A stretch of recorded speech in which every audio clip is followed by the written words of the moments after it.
Digital authoritarianism. It brings to mind Big Brother, surveillance cameras, facial recognition, and internet restrictions. All of these are now appearing in Russia. The Kremlin and the Russian security organizations have a long track record of keeping tabs on society. There is also a rich Soviet tradition of pressure campaigns against dissidents. Today, Russian trolls spread disinformation and conduct cyber operations. Yet compared to Russia, China's authoritarian political system is far more technologically advanced. That is why Russians' growing interest in Chinese technologies is extremely important and may have significant political consequences. During the pandemic, the Chinese government developed and deployed technology to track people who had been placed in quarantine and to detect those who might be infected. It justified such surveillance on public health grounds. Russia successfully did the same during the pandemic and is eyeing now the same technology to watch members of the civil society and the political opposition and track people participating in mass protests through facial recognition. Average Moscovites, according to polls, are divided in their attitude toward tracking them. Some see political overtones in new technologies, but anyway, average Russians don't have any kind of influence on the process of political decision-making.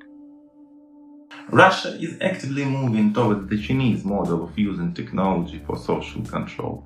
But this issue is not straightforward. There are several myths surrounding China-Russia technological cooperation that need to be looked at more closely. Russia and China want autonomy in advanced technologies like the production of semiconductor chips, but they haven't yet achieved the level of technical expertise that would allow them complete independence. US and European companies still have a monopoly on key technologies and tools for semiconductor manufacturing. That means that Russian and Chinese chip manufacturers must outsource their production to foreign contractors. Thus, full decoupling from the West supply chains remains a distant reality. The truth is that Russia will only trust technology that is made within its own borders. For example, Russian authorities insist that 5G network technology, which the military would rely upon, must be built in Russia, not China.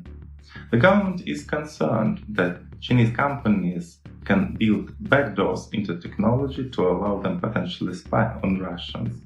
As Russia isn't able to develop this technology on its own, the progress on 5G is stalled. While internet controls in Russia are starting to tighten, there is still much more openness than in China. Unlike China, Russia hasn't yet banned Facebook, YouTube, Google, and Twitter. Russian authorities understand that blocking popular Western internet platforms could provoke public backlash and social instability. Rather than copy China's digital authoritarianism, Russian authorities are advancing their own repressive strategies based on Russian domestic technologies, expertise, and practices. These efforts have accelerated following the street protests in 2021. Chinese technological innovation has advanced in areas like 5G or video surveillance hardware, but there are still many other areas in which Chinese companies continue to lag the West, that is, data storage and processing systems, algorithms, servers. Russian authorities still rely heavily on Western manufacturers in building complex technology solutions. One thing is for sure, Russia and China's technological cooperation is more complicated than the common narrative suggests.